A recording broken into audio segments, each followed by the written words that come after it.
اب ہم چلتے ہیں ناظرین آگے اپنی مین پر بات کریں گے Panama leaks P T I کا 2 فرنٹ پر حملہ اور ہمارے ساتھ موجود ہیں ناظرین سینیٹر ڈاکٹر بابر اعوان صاحب. Welcome to the programme Babar Awan صاحب, شکریہ آپ نے ہمیں جوائن کیا. ناظرین بابر اعوان صاحب کے بہت سی ان کو بہت طریقوں سے یو کین انٹروڈیوس.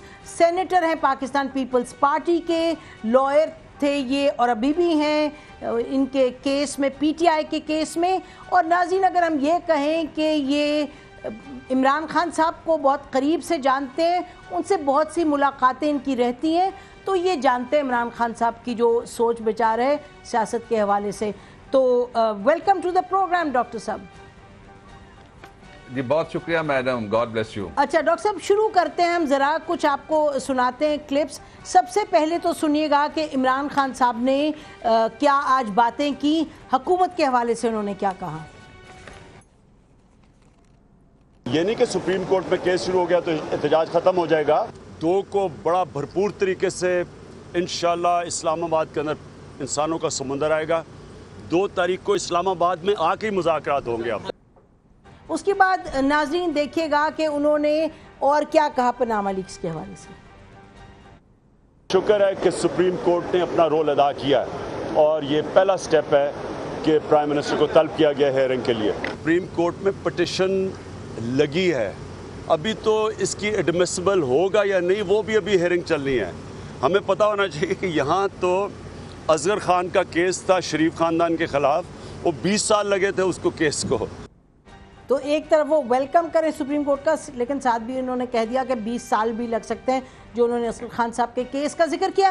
ناظرین پھر دیکھیے گا کہ عمران خان صاحب نے آج پرائم منسٹر ہمارے آپ دیدہ ہو گئے, رحیم یار خان میں ایک وہ فنکشن کو ڈریس کرے تھے, تو دیکھیے گا وہ آپ دیدہ ہوئے اور عمران خان صاحب کیا کہتے ہیں. سب سے پہلے آگے جا کے اسی چیز کا حساب دینا پڑے گا.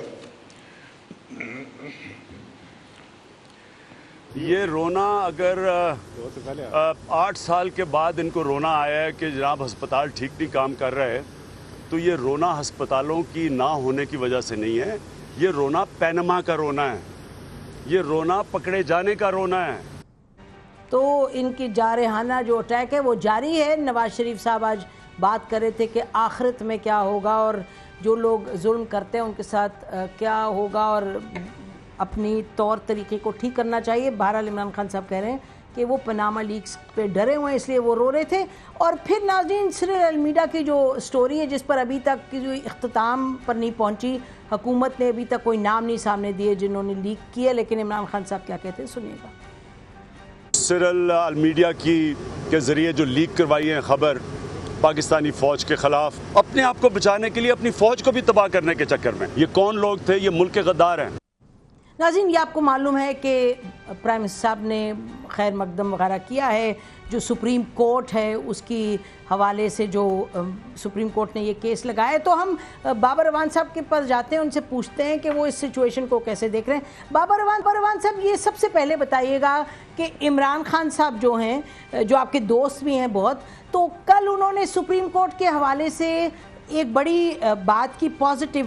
آج انہوں نے جب بات کی تو انہوں نے یہ فرمایا کہ 20 سال اصغر خان کے کیس کو لگ گئے تھے, ابھی تو ایڈمیسیبلٹی کی بھی بات ہے. تو عمران خان صاحب کیا is he two minded on this, double minded?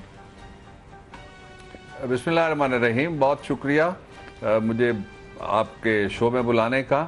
پہلی بات یہ ہے کہ میں سمجھتا ہوں کہ Imran Khan is focused on one thing, جو 2 نومبر کا پروگرام ہے, اور اس پروگرام کے بارے میں جو جتنا چارجڈ میں نے دیکھا ہے کافی ساری ملاقاتوں میں, اتنا چارج اس سے پہلے میں نے پچھلے دھرنے میں بھی نہیں دیکھا تھا. اور ان کے جو سارا پلان ہے وہ یہ ہے کہ ڈو اینڈ ڈائی قسم کا یہ ہے. آخری وہ سمجھتے ہیں کہ پاکستان کے پاس موقع ہے کہ کرپشن, جس کے اوپر پوری اپوزیشن اور پوری پاکستانی قوم کا اتفاق ہے کہ اس کا خاتمہ ہونا چاہیے, اور کرپشن کی سب سے بڑی سٹوری ہے پاکستان سے کسی نے لیک نہیں کی, پاکستان کا مدعی نہیں ہے. اس لیے وہ سمجھتے ہیں کہ ہیئر از این اپرچونٹی کہ ایک نیوٹرل فورم سے آئی ہوئی بات اس کو انجام تک پہنچایا جائے. ایک بات. دوسرا, اگر آپ مجھے اجازت دیں تو میں ان آنسوؤں کے بارے میں بھی ایک اپنا جملہ کہہ دوں آپ کی اجازت سے, اور وہ یہ ہے کہ یہ الوداعی آنسو لگتے ہیں. اگر آنسو آئے ہوتے تو جس دن اے پی سی کے شہداء کے اوپر تو آنسو نہیں کسی کو آئے, جو آپ کے باچا خان یونیورسٹی پہ تو کسی کو آنسو کوئی نہیں آئے. جو شہداء ہیں ہمارے وکیل, پہلی دفعہ دنیا کی تاریخ میں 65 وکیل ایک دن میں مارے گئے وہاں, تو یہ آنسو لوگوں کو نظر نہیں آئے. اس لیے یہ سیاسی اور الوداعی آنسو ہیں. جہاں تک اس بات کا تعلق ہے کہ یہ دھرنا کیا ہے, اس پہ میں تھوڑا سا ٹیک دینا چاہتا ہوں. وہ یہ ہے کہ 4 حوالوں سے یہ دھرنا بہت مختلف ہے پچھلے دھرنے سے. پہلا حوالہ یہ ہے کہ اس وقت عمران خان صاحب اکیلے نہیں بیٹھے تھے, ایک اور پارٹی پیٹ بھی بیٹھی ہوئی تھی, اور بہت سارے لوگ ایسے جن کو کوئی اختلاف تھا یا رائے ان کی نہیں ملتی تھی, وہ ان کے دھرنے میں شریک نہیں ہوئے. دوسرا یہ ہے کہ اس دفعہ جو اسلام آباد طاقت کا مرکز ہے, جو عوام کی طاقت کا مرکز اس دفعہ اسلام آباد کو بنایا جا رہا ہے دھرنے کے بعد دوبارہ, اس میں خاص بات یہ ہے کہ حکومت کو پہلے 1 سال ہوا تھا, اب حکومت 4تھے سال میں جا رہی ہے. جو سمپتھی ہے لوگوں کی وہ حکومت کے ساتھ نہیں ہے, اس لیے کہ ڈیلیور کرنے میں ناکام ہوئی ہے. تیسری بات کہ اس دفعہ وہ دھرنا اس طرح کا نہیں ہے کہ کسی ایک جگہ وہ بیٹھیں گے اور اس ایک جگہ کے اوپر ہی سارا فوکس ہوگا. کوئی 11-12 جگہیں مجھے نظر آتی ہیں. میں اسلام آباد میں پلا بڑا پیدا ہوا, اس لیے مجھے یہ 11-12 جگہیں ایسی ہیں جو مین آرٹریز ہیں جن کے اوپر یہ دھرنا ہو سکتا ہے میرے اندازے کے مطابق.